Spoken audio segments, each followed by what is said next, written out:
जय हो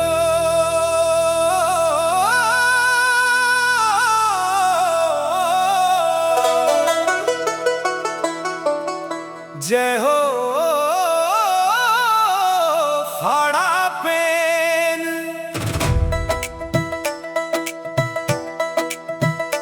तोर नाम के जोत जलाहू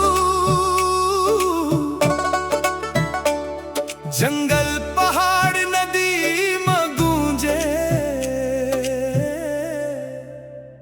तोरे महिमा गाथा गाहू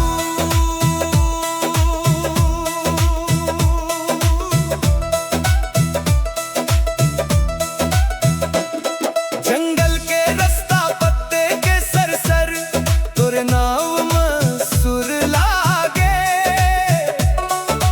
माटी के खुशबू भीगे हवा में भक्ति के रंगी जग लागे मांदर के थाप में दिल धड़के नगाड़ा गूंजे धीरे धीरे घुंघरू के छन छन में देव बोले सुन ले अरज मोर धीरे धीरे तू हंस रखवाला हर जन के तू हंस जन्म जन्म के साथ दुख अंधियार में जो फंस जाथन तू दिखात हंस उजियार के बात तू जय हो फाड़ा पेन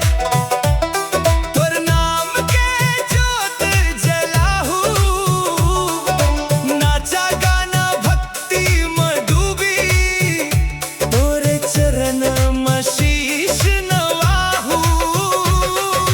जय हो फाड़ा पेन सब झन मिलके गुन गाहू ढोल मांदर के मधुर सुरमा तोरे महिमा गुण गाहू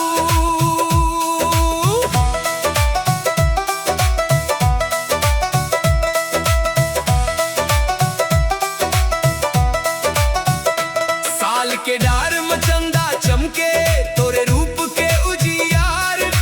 नदी किनारे बैठ के गावन तोरे महिमा पार बांस के बंसी मीठा सुर मन के भीतर गूंजी जाते आदिवासी माटी के बेटा तोरे नाम में खो जाते जब जब संकट आ जाते तोर माया ढाल बन जाते अंधियार में दीपक बन के जीवन रास्ता दिखाते ओ फाड़ा पेन सुन ले पुकार मोर मन के हर एक बात दे दे मौला तोरे आशीर्वाद भर दे सुख शांति